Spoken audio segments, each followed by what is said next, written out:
right, let's get started. So welcome to this webinar about our SuDS Awards.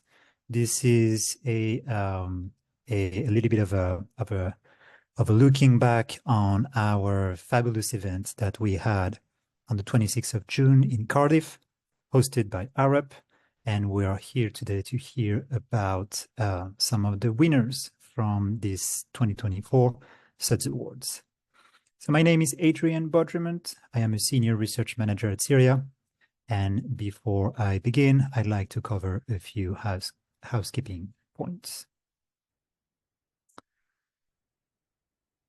All right, so we are all very much familiar with how Zoom works, but just in case, so we are recording this webinar. So this is to allow people that cannot attend today to actually come back to it and listen to it at a later time. You are all in listen mode only, and your camera are off. If you want to communicate with us, please do so by sending a chat message. And you can also type your questions in the chat box. This is very useful as we are going to have a little bit of a chat, of a discussion time after the presentation. So if you could put your questions in there, that would be great. Towards the end of this webinar, there will be a short poll, which is very useful for us to target what are your needs in terms of resources and webinars. So if you could complete it, that would be great. And this is also the way for you to receive your CPD. It is through this poll. Don't hesitate to share your views and experiences with us. We have a couple social media tags, so feel free to use them. You can see them at the bottom of the screen there. Raise your hands for questions. We also have a Q&A. So, yep. Scratch what I said. I think the questions are supposed to go into the Q&A, and the chat is more for if you have any technical difficulties. If you like the questions that you see in the Q&A, feel free to like them. This way, this is helping us prioritize them for our for today's speakers. Let's start with a little bit about ourselves. So, yeah, Syria is the Construction Industry Research and Information Association. We are a not-for-profit member-based organization, and our goal is to provide knowledge for the UK built environment and construction sectors. This is a snapshot of our membership. You can see that it covers the whole spectrum of the construction industry. All the way from academia, tier 1 contractors, consultant firms, etc., etc. We have overarching research ambitions. This is to, you will probably recognize some of those, but this is to match with the industry priorities. So you will see that those are not all-encompassing. This is not the idea. The idea is that we can strive and we can actually steer our project toward those 5 research ambitions. And we know that by doing so, we are actually covering most of the priorities that we've heard and received from the industry. So you can see here, embedding sustainability, achieving net zero carbon, increasing resilience, improving delivery and harnessing innovation, which I am sure is part of your own agenda as well. Now, a little bit of a summary of the type of outputs that we produce at Syria. We are most known for our guidance documents. The SuDS manual is like the go-to document for everything SuDS. We also released the NFM, Natural Flood Management Manual, now a couple of years ago. We've done some work around biodiversity net gain, but I have to say the 3 are just a quick snapshot. There are many, many more Syria guidance covering different themes, not only sustainable drainage or the environment. We offer trainings. Here I have on my screen a couple of the trainings that are SuDS related, designing SuDS and constructing and inspecting SuDS.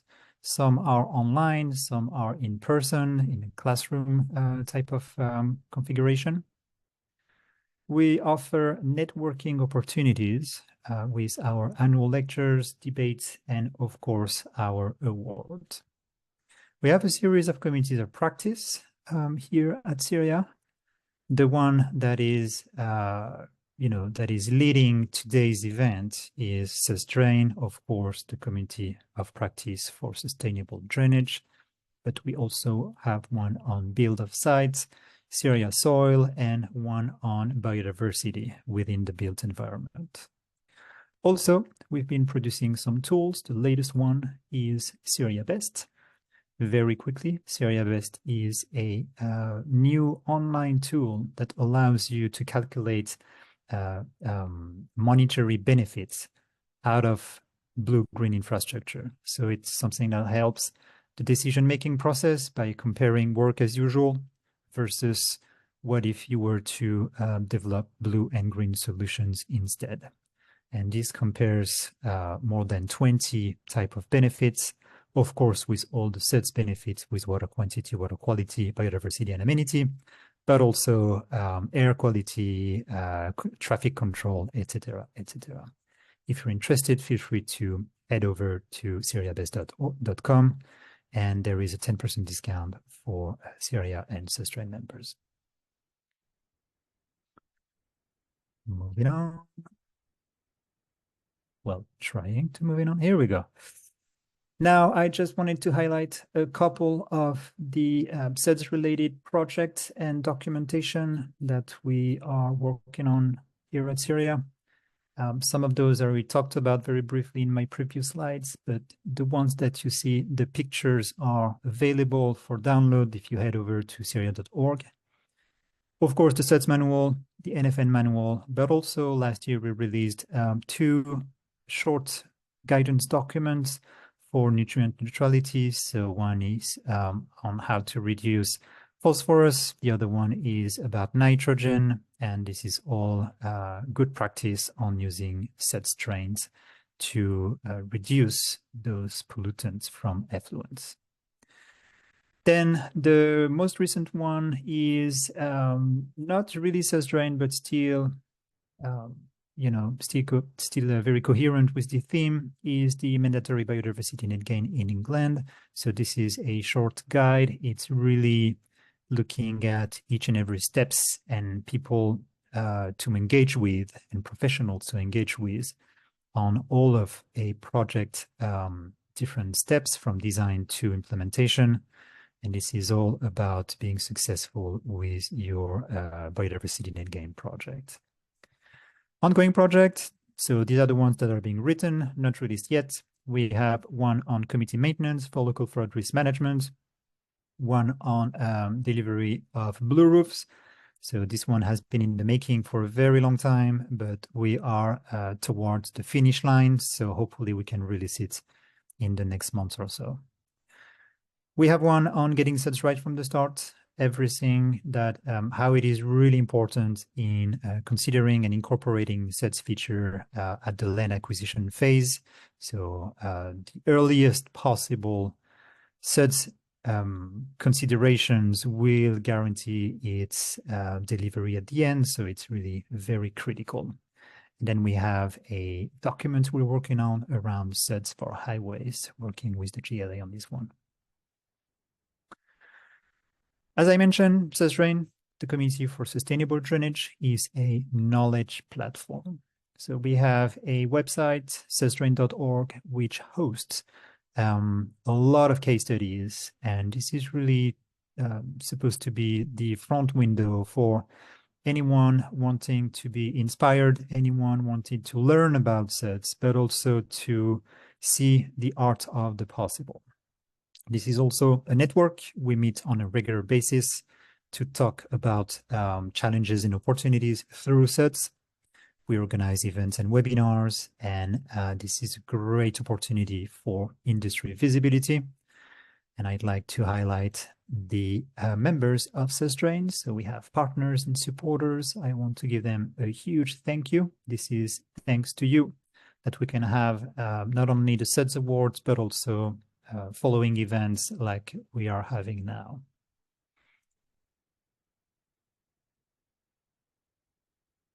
Okay, today we have a packed program. We're going to hear from 3 winners from this year's SuDS Awards.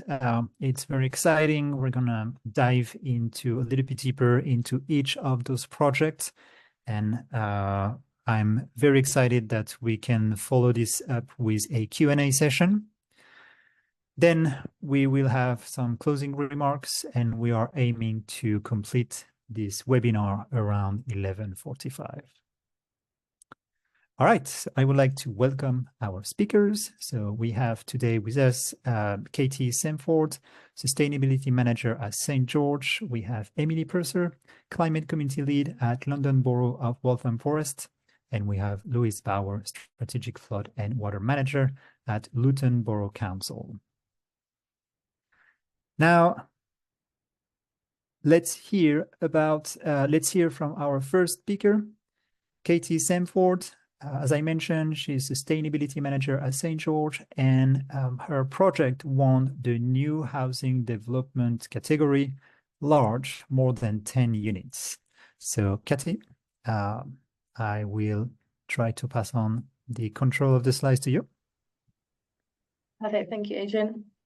Morning, everyone. I'm Katie, Sustainability Manager for St. George, and as Adrian said, we'll be presenting our Chelsea Creek scheme, which won the Large Housing Development Award. So for a bit of context, the site is located in Imperial Wharf, which is in London, sort of adjacent to the River Thames. The picture's a little bit small, but the site's formed of 2 parts. So the blue outline is what's known as our Imperial Wharf development, and then the purple section over here was the final phase, but a separate planning application, Chelsea Creek, which is where the SuDS feature sits. So it was a brownfield site, which was a former gas infrastructure site, and the entire site comprises of 30 acres and 2,700 homes. St. George purchased the site in 1997, and we got planning in 1999. Construction commenced in 2000, I believe, and then it's finally finished at the end of last year. So a strong 25 years of investment went into this development. So the Chelsea Creek section, so that purple outline, is 8 acres of the site and has 1,239 homes, with 4.5 acres of open space, which includes the SuDS feature, which you can kind of see photographed here. So it comprises of 2 new canals and a marina, as well as a new footbridge, and essentially the canal acts as the attenuation tank. So typically, particularly in urban areas like London, the SuDS sits beneath the building in a large attenuation tank, and sort of provides little benefit other than its purpose. But our team wanted to bring something that would offer a little bit more than that, and something quite unique. So yeah, the canal attenuates the water and allows storage and discharge slowly into the network, to alleviate the flood risk. So in terms of the wider benefit, obviously it regulates local temperature and improves local air quality. We've also included 78 meters squared of riparian seed mix, which is in this photograph here. Unfortunately, we didn't provide a biodiversity net gain assessment at the time because it wasn't a requirement back then. But I think it would obviously be quite an extensive achievement if we had done that. We also have 3 bee farms which sit behind this wall here, and we have some duck houses, which there's one photograph there, and we planted reed beds as well. So significant benefit to biodiversity, and we get quite a lot of ducks and nesting moorhens. So given that the site was, inaccessible, no benefit to nature, it's quite evident that we've achieved quite a nice addition to the area. And then also for the community, it provides access to sort of a meanwhile use space. So we regularly use it for community events. We had a Chinese lantern voyage display there a couple of years ago. And we've also done sort of Wimbledon screenings. And also we do displays on the river too, and yoga as well.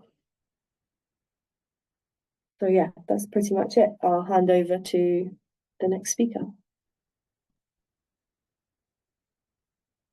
Thank you so much for that. I mean, this is a beautiful project, and I'm really glad we had a chance to learn a little bit more about it. So if you have any questions for Katie, please do so in the Q&A and or chat box, and we can then go over them during the Q&A session a little bit later. All right, now I would like to introduce, hear from our next speaker. So this is Emily Purser, Climate Community Lead at London Borough of Waltham Forest, and this project won the Catchment-Based SuDS Solution Award category. Emily, all yours. Thanks, Adrian. Hi, everyone. Yeah, so I'm Emily, working the climate team at Waltham Forest Council. I'm going to talk a little bit about our project, Flood Mitigation and Community Flood Resilience, which won the Catchment-Based SuDS Solution Prize at the SuDS Awards.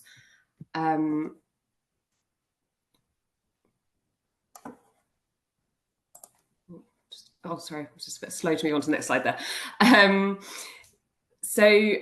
I'll talk a little bit about the selection of different projects, which sort of comprise the borough-wide flood mitigation approach. You can see this is a map of the borough. The red outline there is the borough boundaries, and just sort of the sort of distribution of where these different projects are, some at slightly different stages. These comprise constructed wetlands, swales, basins, transforming local roads with SuDS, and also household direct action, self-emptying water butts and rain planters and water-saving devices in homes. I'll go into each of those in a little bit of detail.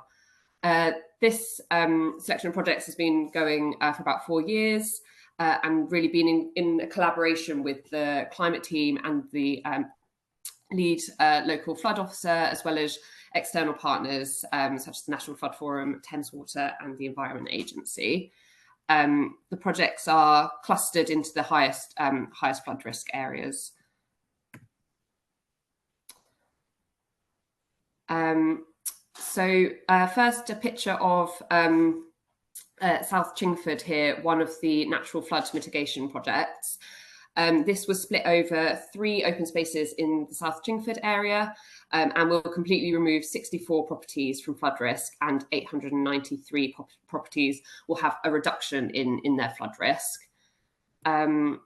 Another natural flood mitigation project is the Chestnut Fields project, which is, again, constructed wetlands, basins and swales.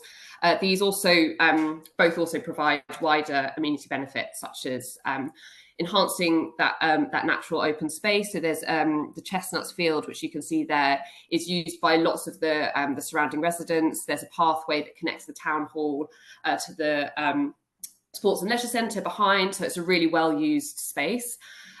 Also increasing the quality of the water in the area and biodiversity and ecology through creating habitats for nature.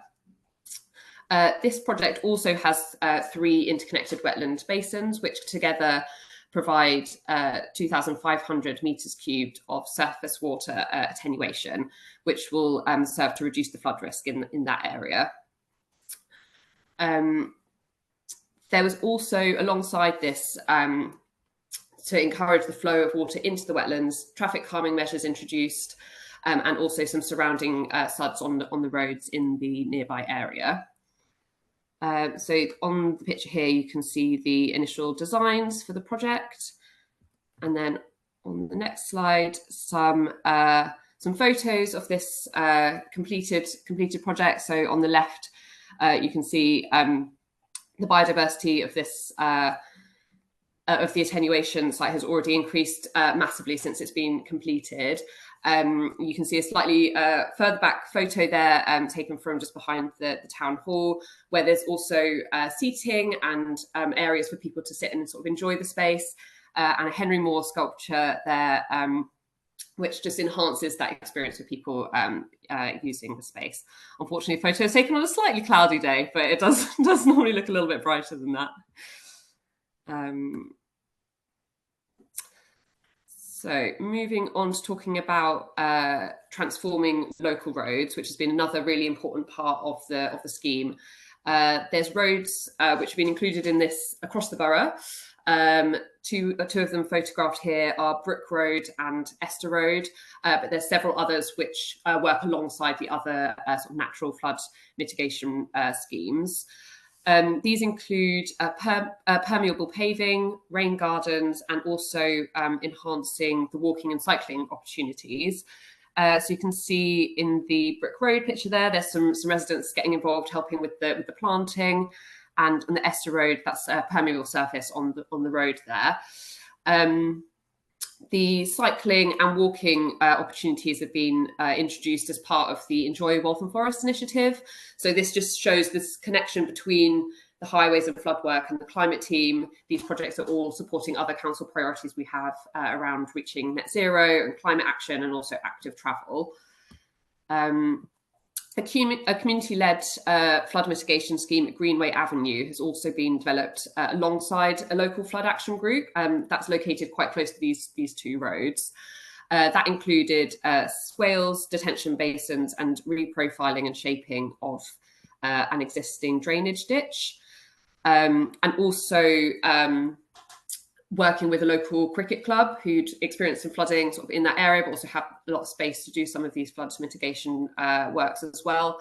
I'll talk a little bit about the rain planters, but we've installed some of those larger units at the cricket club as well. So it's been about collaborating, connecting with other local community groups and buildings as well.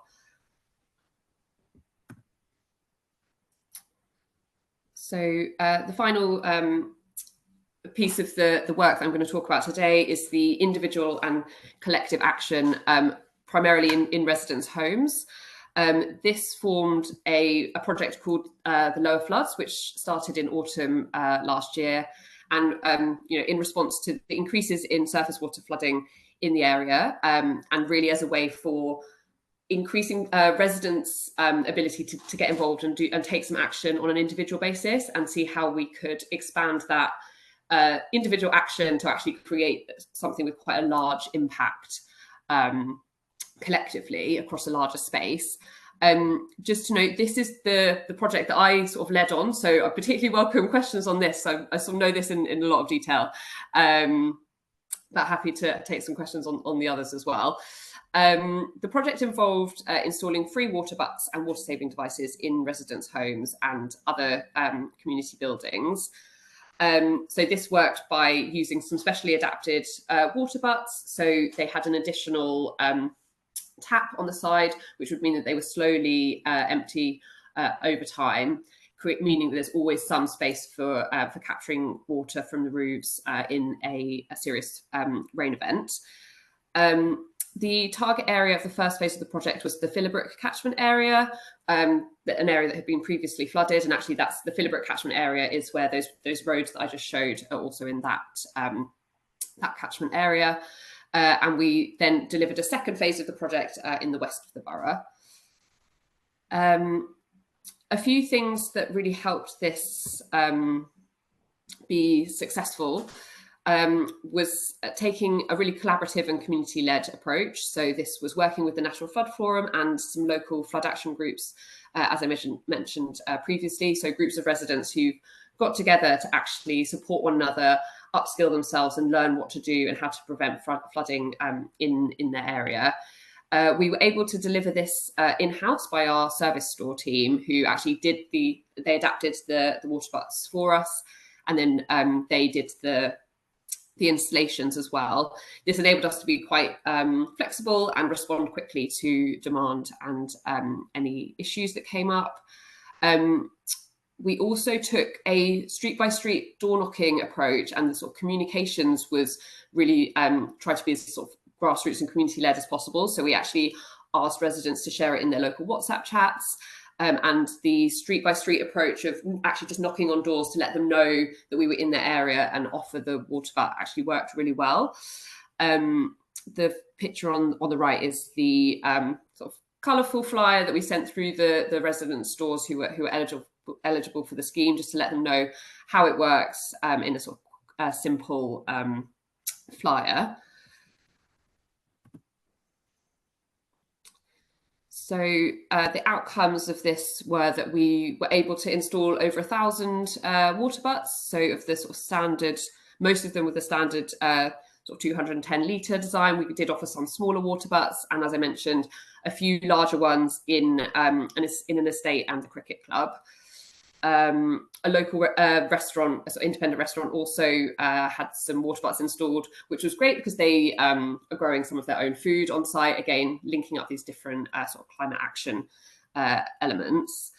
So in terms of the impact on the surface water, water diverted from drainage, so it diverts 150,000 litres of water on average during each rainfall event. So this was based on the sort of volume of water, the volume of space that we estimated would be in each water butt. Installing the water saving devices, this included tap aerators and toilet hippos to reduce the amount of water used when flushing. We estimated that would be in excess of 7,000 litres a day avoided from entering the drainage network.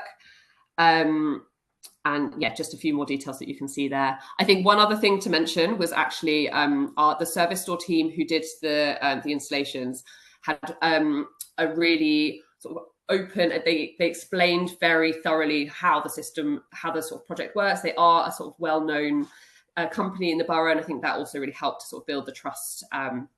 You can see one of the Trustpilot reviews on the side there. The other element I think that was important was that we clustered the installs as much as possible, also made possible by doing the door knocking, so that we could really maximise the impact of that. And we are hoping to roll that out a little bit further in the coming months. Okay, thank you. I think, as Adrian mentioned, questions can go in the chat. Yeah, I'll pass back to the next speaker. Thank you so much, Emily. Fascinating project. So, as you've heard, if you have questions, especially on the rainwater harvesting component, please do so in the Q&A. I do have a couple, so I'm looking forward to the Q&A session on this one. All right. Now it is time to hear from our next speaker, Louise Bauer. She's a strategic flood and water manager at Luton Borough Council, and she won, her project won not only the Regeneration and Retrofit Within Public Buildings Award, but also the overall winner award this year during the 2024 SuDS Award ceremony in Cardiff. So, very much looking forward to hear this in-depth presentation from Louise. Louise, I think your microphone should be working now. Thanks, Adrian. So I'm Louise Bauer, Strategic Flood and Water Manager at Luton Borough Council. I'm responsible for the lead local flood authority duties at the council, but also for working on and with project teams. So where we've had multiple flood alleviation type projects, I take various roles on those projects dependent on the need. We're a unitary authority, so one of the benefits is that we have all of our services within one council. So for this project, we were able to utilise people from other areas of the council to actually deliver the project. So it really was quite a forward-thinking project for us. It was the SuDS in Schools project for William Austin Junior School. As Adrian said, we won the award for the regeneration and retrofit public buildings. And we also won the overall winner. So think I'll go into a bit more detail about why that might have been.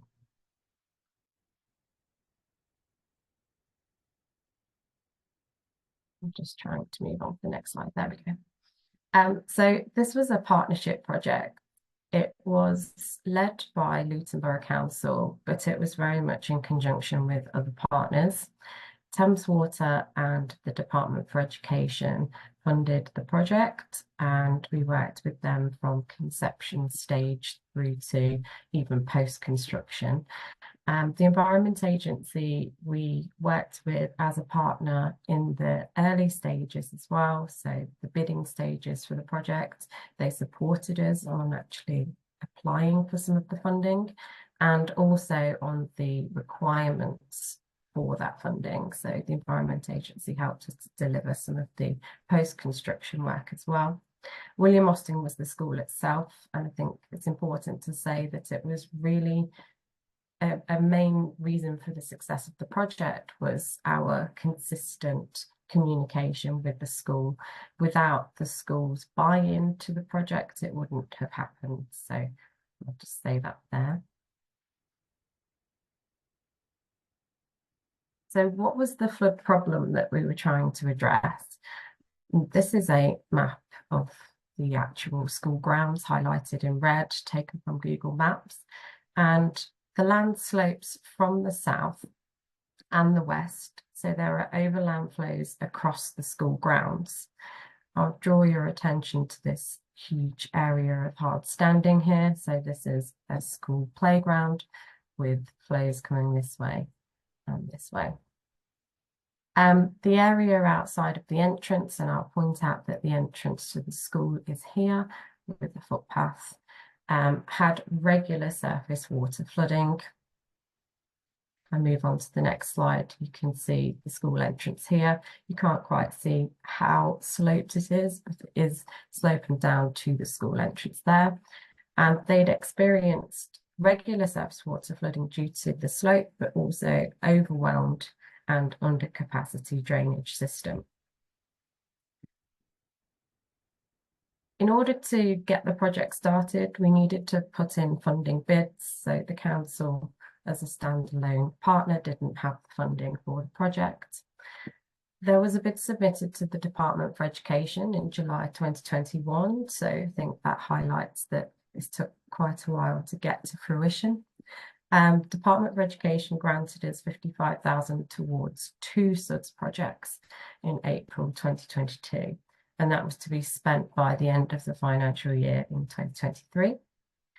Then there was a further bid submitted to Thames Water in May 2022 for match funding, and that was through their surface water management programme. The funding was granted from Thames Water, and the way that that was worked out was on an initial bid calculation. And I'll go into a bit more detail about how we did that. So that was submitted to Thames Water and they effectively matched it. It was roughly £143,000. And then Luton Borough Council had a contingency fund of £50,000. So obviously the estimates were put forward for the bidding, and there always is the potential that things could escalate as projects rumble on. So in order to get to that point, Luton Council commissioned concept designs, and they were delivered by Groundwork East, who are a charity. In that work, partnership was engaged with Thames Water, and that was to work up a strong bid. So we'd already been granted the Department for Education funding. In order to actually utilise the funding and deliver a flood alleviation scheme for this school, we needed additional funding. So we really wanted to make sure that in submitting a bid to Thames Water, we had a high probability of success. So we worked with contacts at Thames Water to establish what might look like a successful bid and put that in accordingly. The costs of SuDS interventions, so sustainable drainage systems, needed to be established. That was done through Groundwork East with various suppliers, And sizing of the SuDS interventions was also needed. So in order to answer the criteria for the surface water management programme, there were lots of questions that needed to be answered, and to establish some of that topographic survey and an understanding of services underground, which included the surface water network, the sewer network, was established. I think also it's important to say here that without having multiple conversations before even bidding with various suppliers, we wouldn't have been able to understand what would work for the school. So there were also site visits to the school with various people involved. So the SuDS interventions that were actually decided on in the end were tree pits, SuDS planters, and a rainwater harvester. The ambition was to reduce flood risk from more frequent storms, so the 1 in 10-year storm event, reduce the flood risk to multiple schools if possible. As I mentioned, there was a screening exercise that actually looked at what schools in Luton had flood risk. William Austin had come up as one of a high flood risk schools, and there was a whole range of engagement that also took place before that to establish what schools were likely to want to work with us to come up with a solution or explore solutions to their own flood risk. The actual interventions on this school site were specific to William Austin, and I'll go into a bit more detail about what they were here. So the tree pits that were designed in conjunction with Green Blue Urban. The surface water would flow down the tarmacked area that I pointed out to you and is then collected in slot drains. There were a combination of Green Blue Urban interventions. So I've listed them here. I'll go into a bit more detail on that shortly. Each tree pit trench had a variety of units installed underneath that tarmacked area. There were a soil mix designed to support the tree growth in a hard landscaped area. So the actual units allow the tree roots to spread out. There are also guards and grills to protect the new trees, and porous surfacing to also allow water through the ground, not just through the slot drains. 3 tree pits were designed. The dimensions here, 5 metres wide and 27.5 metres long, and a total of 120 cubic metres of arbor soil hydro, which is to attenuate the rainfall events up to the 1 in 10-year storm. I think the main bit to draw your attention to here is that this design could attenuate over 53,000 litres, and that was calculated based on the freeboard volume, the pore space, and the void space. So there's a bit more detail on the slide, so I won't go into all of those individual figures here. So these were the products that Green Blue Urban actually costed up for us. Explains what they do here. So there's the storm form, which were for around the tree pits, the arbor cell, which is actually load bearing, and I think that's an important point to make, because any maintenance taking place on the school grounds, you don't know if this vehicle is going to be driving across that hard standing, so that was an important point for consideration, and that allows kind of tree roots to spread out. Well, the root space system allows for them to spread out, but it also contains the water and the soil in those units there. The next intervention, the SuDS planters, they were supplied and costed by the SuDS Planter Limited. They take water from the downpipes of several outbuildings. So there were multiple outbuildings on site at William Austin. 3 of them got planters in the end, and the roof space was calculated, as well as the runoff coefficient, to estimate how much area could be drained and what suitably sized planter would be useful on those buildings. And that's then disconnected from the surface water drainage system, so reducing that water going into that network. And as I mentioned, 6 of them could hold 400 litres each, and so over 2,000 litres of water stored in those planters. The final intervention was the rainwater harvesting tank. This was designed in conjunction with SPEL. It can store over 12,000 litres of water. The water is discharged from several of the school roofs, and it goes into that network and into the tank. It's pumped and filtered, treated and reused as a grey water resource to flush a toilet block with 14 toilets within the school.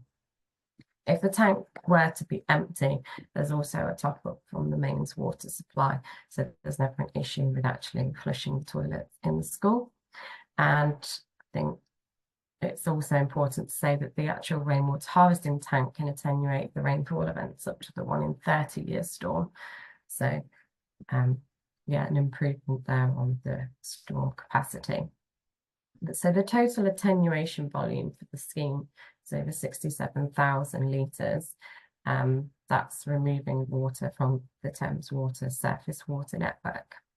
So quite an impressive amount of water stored on site, but also some water available for reuse, which was one of the key requirements for the funding, to be honest. So having conversations with Thames Water and wanting to achieve a successful bid so that we could utilise the Department for Education funding. Looking at the SuDS hierarchy, reuse is one of the most underutilised options. And so we bid for reuse to have the best chance of getting the funding. This is a bit small, so apologies if you can't see it, but I believe there will be a PDF printout or made available to you. This is the plan for all of the interventions. So you've got the school building here, the outbuildings. This is the hard standing, and then around the hard standing, there's some grassy area which also kind of flows down in the west and, well, from the west and from the south directions. This gives a bit more information about the runoff coefficients that were used, the areas that were drained. So a total area of 2,500 metres squared, that was impermeable, that was being drained, and over 300,000 litres of water per annum actually stored by these interventions. So that's the main takeaway from this slide. The next slide, again, a plan of the roofs of the buildings. So almost 500 metres squared of roof draining into that rainwater harvesting tank, which can reuse 306,000 litres per year. Into the construction phase then. So we went out to tender for the actual contractor who was going to do this work.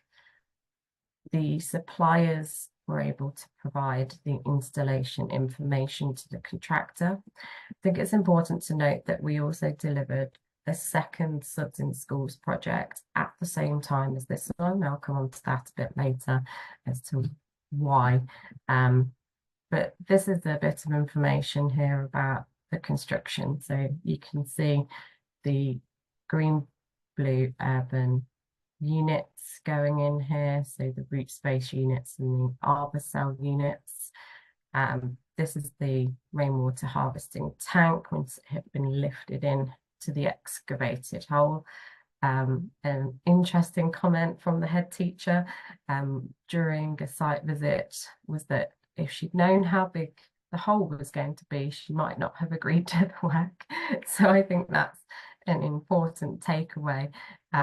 Obviously, in some of these projects, you don't have people present on site, but the projects were delivered over the summer holidays.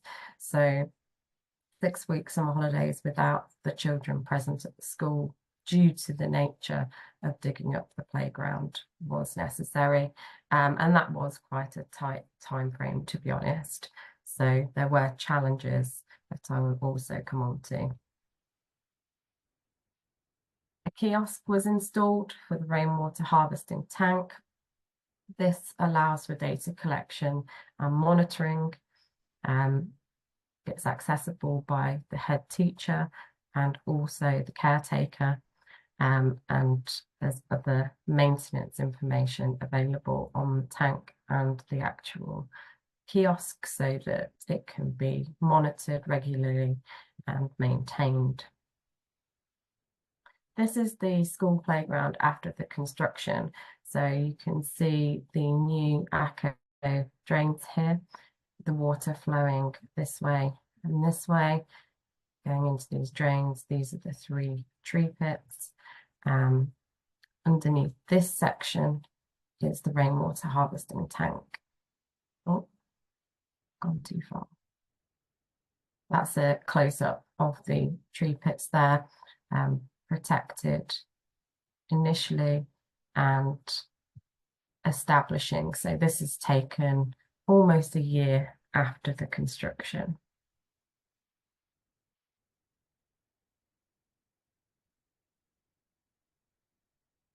This is just a brief video to show you after the construction had been completed. You can see some inspection chambers here and the 3 tree pits. And again, this is a different angle, but the rainwater harvesting tank is underneath here. So moving on to the SuDS planters. One of the challenges that we had with the SuDS planters was the design is usually taking into account plants that can be both sitting in water, but also experiencing drought.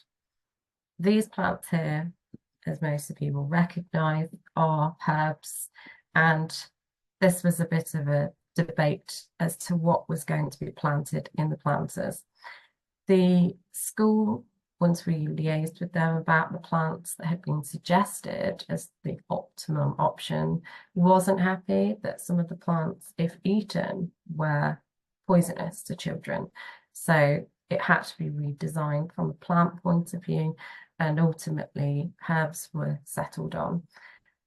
This is just a video to show you the 6 planters that were installed on the 3 outbuildings and the fact that it's connected to the downpipe. So disconnecting that runoff from those buildings into the planters.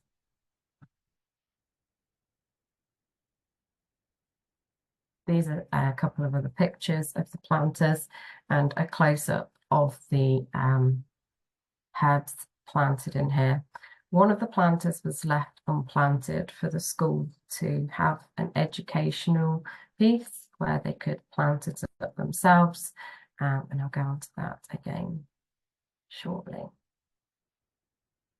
So for both funding streams, there were requirements under those funding streams on what we needed to deliver. For the Department for Education, there were quite a few requirements, but one of the main requirements was an educational piece that could be delivered to the school. So this is the head delivering an assembly. Luton Council and the Environment Agency were also present at the assembly and covered things like climate change, flood risk, biodiversity. The purpose of this was to educate the children, but there was also a thought process that it should be accessible to parents as well.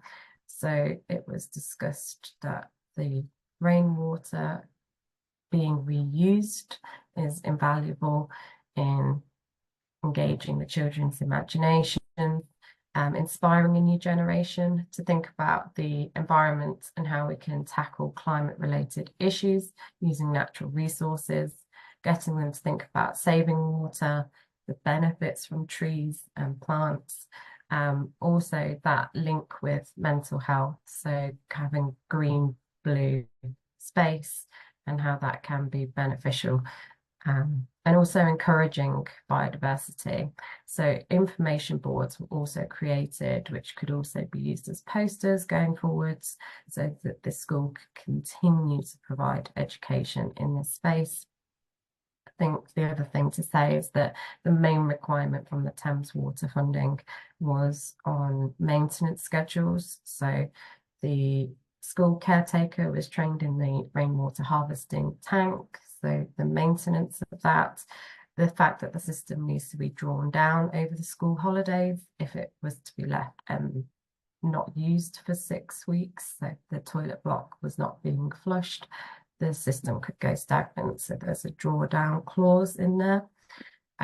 Looking at the filters, clearing blockages, that sort of thing was provided in a manual, and the suppliers of the SuDS planters and the tree pits also provided maintenance schedules. Again, watering was the main maintenance for early establishment of the plants and trees, and then for the tree pit system, just checking for blockages as well. So just to cover some of the project challenges, I've mentioned a few of them already, but construction time was a constraint. So there were 2 projects happening at the same time and the same contractor was being used, and they had to go between the 2 different schools.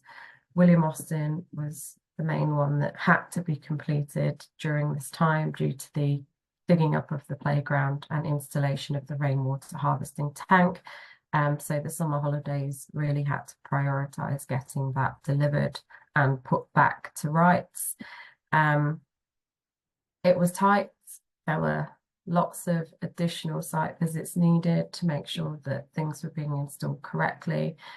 We also had one of the suppliers, so from Spell, come and have a look to make sure that the rainwater harvesting tank was going to work before it was covered up. The contractor had a few delays going between the different schools, but we managed to work around that with good communication with the school. I've mentioned the planting criteria and how that had to change, but it effectively meant some new design was needed, and that caused some delays from an administration point of view. The supplier liaison time was actually more than we anticipated for. So multiple suppliers, we were having deliveries at different times to site.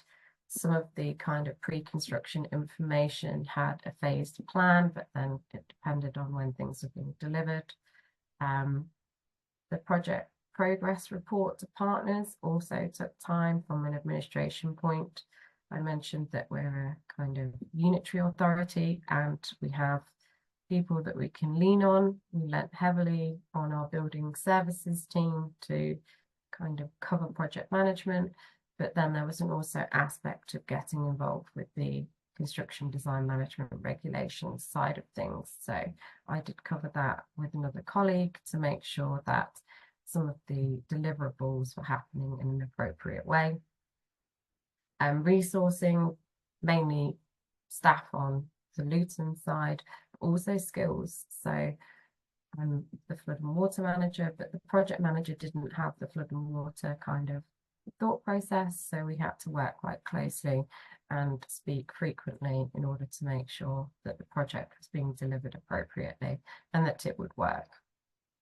There was a snagging list, which ultimately was, once all the construction had taken place, anything that was raised to us by the head teacher as not finished quite appropriately, whether that be from a tidiness point of view, a clean down point of view, or anything that was identified as not quite fitting or looking right. So there was a process after construction of making sure that things were finalised and finished for the school.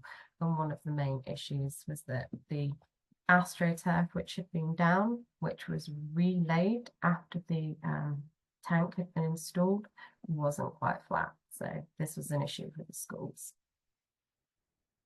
This is an acknowledgements list just to show that there were so many people involved in this project, and it really couldn't have happened without all of these people and others who may have been missed off of the list. I think we're now going on to the Q&A, but there is a contact email there if you do want to contact Luton Council about any aspects of the project. Thank you. Thank you so much, Louise. Great presentation, and really good to see the in-depth thought process and the planning process as well on how to achieve such a project. All right, so now it is time to move on to our Q&A session. So I will ask all the speakers to put their camera on, and we will take a look at the Q&A box. So I'm going to do that right now. So we don't have anything in the Q&A, but we do have a couple of questions in the chat. So we're going to start with those. For the attendees, if you have specific questions for a specific speaker, please do so. And in the chat box, since this is what I'm looking at now. All right. The first one is for Emily, I believe. Yep, and this is about the roadside parking lost as a result of the roadway parking, and how did the local community feel about it? Yeah, so there was either loss or a slight change in the parking for those projects. However, there was a sort of long consultation process with the residents, so drop-in sessions, opportunity to sort of comment and feed on the designs, and a parking stress survey done. So that indicated that there was still sufficient parking sort of available to meet the needs of the residents. I know that that was quite a sort of extensive process to make sure the residents were happy with it. This is obviously something that sort of happens with other parking issues as well, sort of increasing the number of controlled parking zones, for example. I think going through that process of explaining the benefits, and I think for those residents, they'd experienced quite severe flooding a couple of years ago. So I think things relating to the SuD specifically does tend to be quite welcome. But they did make some amendments. I think it was the Esther Road. One of the projects did have some slight changes, I think, in the location of a disabled parking space. So that was sort of as a result of doing that consultation. Thank you so much, Emily. Now a question for Katie. What was the inspiration behind Chelsea Creek architecture? So the design team took an approach similar to sort of Copenhagen. So the architect tried to bring that kind of canal side living aspect to London. So yeah, it's inspired by sort of Copenhagen, really. And there's sort of individual pontoons as well that were incorporated to bring that canal side living to life. So I think the ground floor apartments in some of the blocks, they actually have direct access instead of what would have been a garden or a balcony. They have direct access to the river, so they can do paddleboarding and boating. Thank you, Katie. Any feedback from the residents so far on those amenities? It's always in use. Like particularly in summer, you sort of see lots of people out there and engaging with the space. But yeah, I don't personally know of any sort of outstanding feedback, positive or negative, but you definitely see it sort of coming to life and being used. Thank you, Katie. I have a question for Louise. So I was wondering, in terms of the rainwater harvesting, the reuse side of things. So you mentioned grey water for toilets, but are there other usage for these rainwater harvesting tanks? There's not other usage, so it couldn't be connected to the taps, for example, because of the risk of Legionella. So there is a UV filter on the rainwater harvesting tank, and that does have annual maintenance included. But in order to make sure it's safe, it's still a grey water source. So in terms of installation, it had to be ran through separate pipes into the school, so there's no cross-contamination. They were labelled accordingly, so for any future works that may be done at the school, somebody doesn't tap into it as a source of water. So it's kept as a grey water source, and it's only used to flush toilets, not for tap water. Yeah, of course. I was thinking more about, landscaping or things like that. Yeah, I mean, so part of the issue we had was with the school having the AstroTurf. they weren't prepared to change that, because that would have meant that they needed to have grass cutting taking place as part of their school grounds maintenance, and they didn't want to include that. So there isn't really that much watering to be utilised. The trees themselves and the planters, I think you'd struggle to get to the tank to be able to have that connection, to be honest, to then reuse them. It wasn't something that we thought about, because ultimately there would have been a tap to that grey water use, and then there's always the risk of children switching that tap on and using it. Okay. Another question for you, Louise. Just out of curiosity, was it like fully completed when the summer was over for when the school reopened, or was it like 90%? So the rainwater harvesting tank, the tree pits, everything underground, yes, fully completed. The trees were planted. As I mentioned, one of the the SuDS planters was left unplanted so that the school could do that themselves as an educational thing. And then the main issue was with the astroturf. So it was reported back to us that it wasn't flat and the school wanted it rectified. So we had to go into a process of establishing how we sort that out, further quotes on astroturf, and other suppliers looking at astroturf were involved. And ultimately it was an insurance thing to replace the astroturf, which has since been done this summer. Thank you. I have a question for Emily, which is with regard to the SuDS that were planted and implemented on roads. Just wanted to get a sense of the maintenance, who's going to take care of it in the future. Yeah, that would be great to hear about that. Yeah, so some maintenance for the sort of first year or so sort of was included in the contract of the company that installed them. We have encouraged also residents to sort of help with the maintenance. There's other schemes that sort of encourage residents to be sort of involved in some plant maintenance, such as our Bee Friendly Streets, which is about reducing the need for weed killer. So there's sort of other schemes that try and encourage some sort of participation of residents. So that's I think one aim, but yeah, that is something that then the council is obviously sort of overseeing that, and just sort of making sure, especially in the first years while they get established. The plants have also been selected specifically to require sort of minimal maintenance, that they are obviously sort of drought resistant, and then so there's not so much sort of watering and things that would be needed for them. And yeah, they seem to be doing quite well so far, the ones that have been installed. Great, thank you.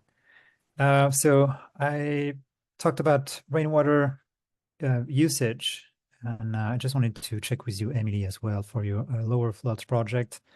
So all these rainwater harvesting systems do have a tap on the side, of course. And do you know what was the use, or what is the use for this rainwater that is being harvested? Yeah, so we did a sort of follow-up survey after the first and second phase of the project to ask residents what their motivation was for getting the water butts installed. Lots of them did mention flood risk, but actually lots of them said that they were going to use the rainwater to water their gardens as well. So there was an option to have the tap in at slightly different heights, so there would always be at least some water available for residents to actually use in their gardens. The units that were installed on the estate, part of the motivation for that is we're also doing quite a large sort of depaving and rewilding project on that estate. And there's a resident gardening group that's been set up, but there isn't any outdoor taps for them to use to water. So they've currently been actually finding it quite difficult to water some of the plants at the back of the estate. So this will also sort of solve that problem, that they'll be able to use that to actually maintain the gardens and the planting that's going to happen as part of that other scheme. Perfect. Thank you so much, Emily. Going back to Katie. So will you be implementing a similar SuDS feature on future developments? So have you been using this type of templates to develop and design other sites? Yeah, so I mean, all of our schemes are very unique. So different parts of London, as I said, all brownfield sites. So they all have their own kind of challenges and context in terms of level of contamination and sort of what's nearby and existing conditions. But it's the only scheme we've got that's sort of got a canal as such. But it's quite a hard landscaped SuD system because of its sort of central location. And obviously with the sort of movement now towards incorporating sort of blue-green infrastructure and biodiversity net gain, we try and do a bit more softer sort of landscaping. So most of our schemes now look to include more of a wetland feature rather than sort of a hard landscaped canal. So whilst it's bringing great benefit, we're looking to kind of push beyond that really. So yeah, it's one of a kind feature, but we look to improve it on the other schemes really. All right, thank you, Katie. Going back to Louise, I have two questions for you. The first one is, you mentioned that some of the outbuildings got some set splinters, but not all of them. So just curious about that. And then just wanted to hear about future plans in terms of other SuDS in schools in the area that you would be working on. Okay, yeah. So initially it was hoped that we could install more planters on all of the outbuildings at William Austin. The main restriction to us was cost. So we looked at the roof size of all of the buildings, worked out what sized planter was needed for each building, and then with the costs of the tree pits and the rainwater harvester and the amount of funding that we were actually provided, we could only get 6 planters in total. So it wouldn't have been possible to, unless we did less tree pits, for example, we weren't prepared to sacrifice the rainwater harvester for planters. So what was decided was to put the planters in the most optimal location. So where they are in the courtyard, there's a slope there down to the low point anyway, so it's taking that water which would ordinarily have gone straight into that surface water network out of that network in that area where it slopes down. And then future SuDS in schools projects. So we have climate change program at Luton Council, which is called the Climate Action Teacher Champions. And each school year, so from September, we engage with schools around climate change, and part of the process is to establish if those schools have seen any flooding on their sites. So it's a way for us to engage with the schools about flooding, and if we can establish appropriate evidence, then we can look to do more SuDS in schools projects. But it's having that engagement with the schools initially to actually get them thinking about solutions.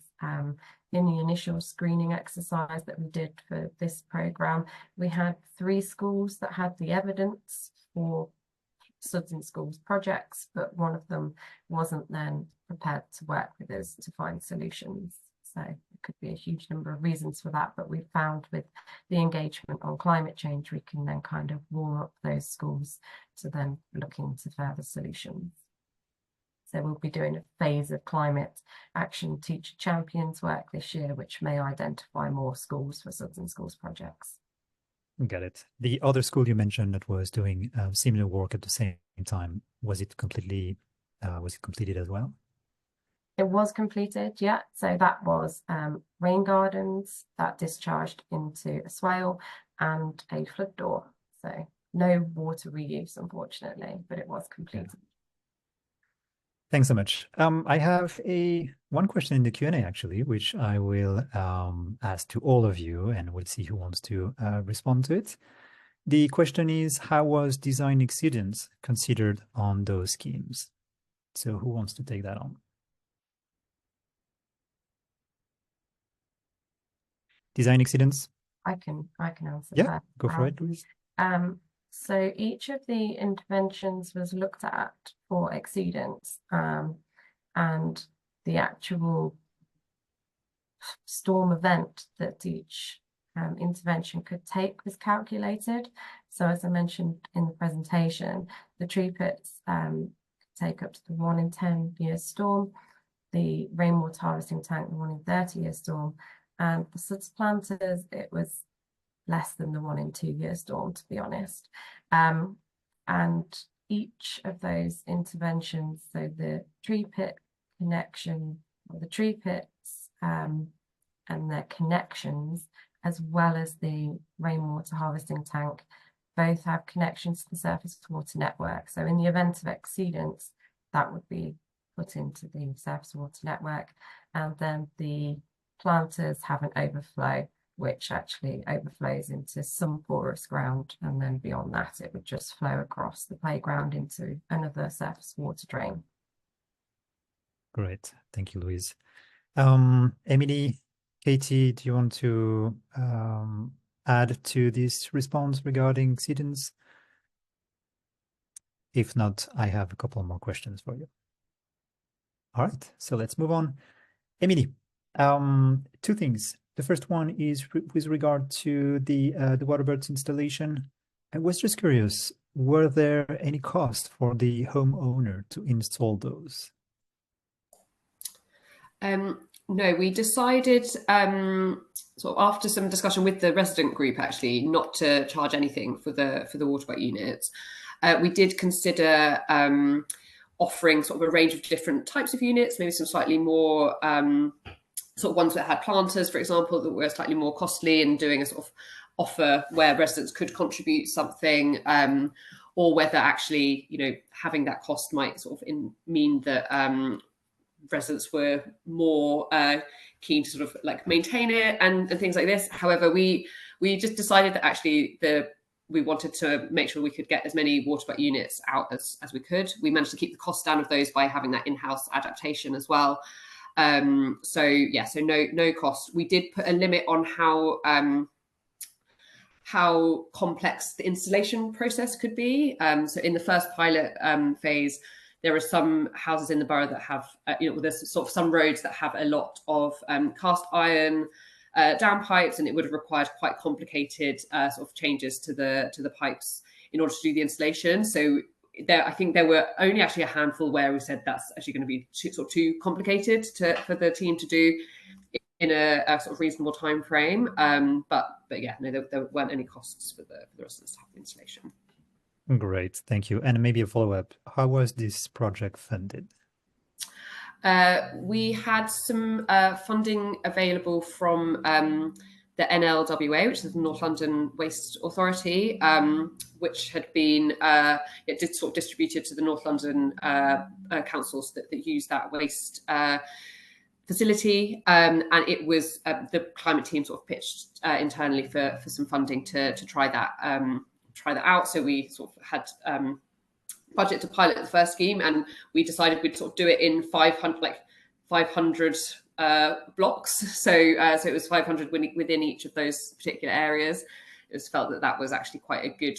It's a number that feels sort of substantial enough that residents actually, feel like they're part of something bigger than just one unit. But once we've reached that, we sort of applied internally for another funding. But we're looking now at doing probably a sort of partnered funding approach between the council and exploring other avenues to fund another phase of the project. All right, thank you. Well, I have one very last question to conclude this Q&A conversation, and this is for you, Emily, again. So, which are looking in the future? What are the future plans for flood mitigation in the borough? Yeah, so as I just mentioned, we've identified a couple of other areas to try and expand the lower floods project. So looking at some more units to be installed in the north and the south of the borough, and also working with neighbouring boroughs to sort of spread out this the scheme further sort of beyond the borough boundaries. Some of the schemes that I mentioned were had on the map at the beginning were still at we're not completed. So there's still some work to be done completing the Chestnuts Field and some of the road transformations. But there's also going to be a really a bit of a push on resident and community engagement, so raising the awareness and sort of empowering residents to take part in that as well. Great, thank you so much. Well, thank you so much for the three of you for participating in this Q&A. So I am going to move to the next section. Here it is. So yeah, thank you so much for attending and for participating in this session through your questions in the chats. Very useful. So now I'd like to move on to, here we go. So I have a couple more slides to present to you, which are a little bit more of a closing remarks and reflection on the SuDS Awards that we had back in June. But in the meantime, for you on the line, if you want to respond to this CPD poll, that would be great. This is a really useful way for us to prioritize our research and webinar efforts. It's also a way for you to access your CPD certificates. All right. So while you do this, I'm going to continue.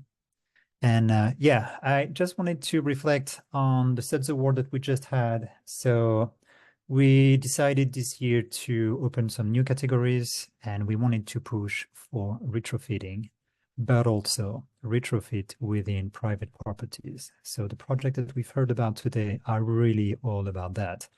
This is really about how to harvest water on site where it falls. And there is a big push within the industry to involve residents more and more, and to have those within curtilage SuDS installed. And so the industry is thinking about incentives, how to have those installed and maintained, etc., etc. So that was a really, really good response from the industry when we created these new sets of categories. One was for within public properties, one was for within private properties, and the response was fabulous. It is really a change in paradigm. We really want to see the rainwater as something that we want to value, and we want to capture it on site, use it, reuse it as much as possible. The benefits of BGI infrastructure, blue-green, are really getting more and more value. People are now much more conscious about what it means, what it brought to a neighborhood, to a garden even, and all the benefits that can be derived from that in terms of flooding, water quality, amenities, biodiversity, and much more beyond that.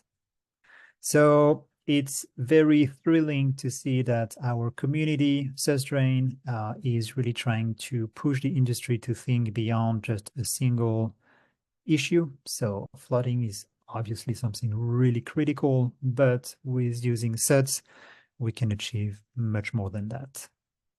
And we are living in a fast evolving context. So obviously, biodiversity net gain became mandatory earlier this year, but there is also Schedule 3 that was implemented in Wales, and we are, hopefully Schedule 3 will be rolled out also in England in the next coming years.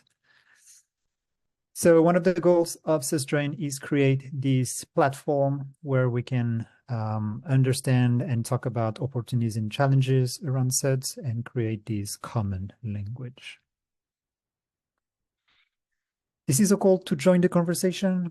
So susdrain, we are about to complete our 2-year cycle at the end of the month, and we're about to start the new one, which will cover 2 years, 2024 to 2026, all the way to December 2026.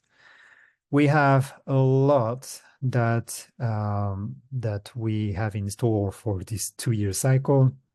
Obviously, we will have the awards. What we do is 1 year we have SuDS Champions Awards, which we had in Edinburgh 2 years ago. And we have then the project awards. So we alternate one and another, which means that within one single cycle, you have one of each. There is a 10% discount for CRM members, and we also have in the pipeline a series of webinars and roundtables on hot topics for SuDS, everything that is coming down from legislation and also all the raising issues, but also new technologies and the opportunities that they represent. We also organize and attend partner events where we give the opportunity to our members and to professionals within the industry to come and talk about what they're doing and how they overcome the challenges surrounding SuDS. So this is something to keep a lookout for. We also communicate a lot. So for those of you that receive our newsletter, it's every month, and we cover a wide range of topics from SuDS, but also natural flood management and biodiversity. So this is also a great resource. And of course, susdrain.org has a lot to offer for anyone who has question marks around SuDS. I would like to highlight that this is a really good visibility opportunity to place yourself within your network and to show your thought leadership. So if you have any questions on joining susdrain, please do not hesitate to send us an email. You can join us through susdrain.org, but also syria.org. You can find our contact information over there. Our upcoming events that we have, so we're going to have another set of award winners showcase, which will be on the 3rd of October. So we will have great projects from this year's winners. So I invite you to join us again for that. It's going to be a very interesting discussion. We have our Blue-Green Infrastructure Conference, which is planned for the 20th of November. Topics to be released a little bit later, closer to the event. And we already are planning our SuDS Theatre at Flodex in London on 27-28 of November, which will be 2 days of curated presentation from our partners and from stakeholders within the industry. If you would like to speak during this event, or if you'd like to come and say hi, feel free to do so, and you can contact me for more information on that. Once again, our partners and supporters, without you, we couldn't have such an event. So a big, big thank you. If you want to join this list, please contact us through the membership of susdrain. And with that, I think we are reaching the end of this webinar. Let me see if I have nope, I think that is it. All right, so thank you so much to our speakers today. Really fascinating presentation and Q&A session. So we are very much looking forward to what is next for all of you in terms of projects, and hopefully we'll hear about those in 2 years' time when we have the next SuDS Project Awards. Thank you so much to our attendees. This recording will be available on our website, and I invite you to mark your calendars for the next event. Thank you so much. Have a great day, and bye.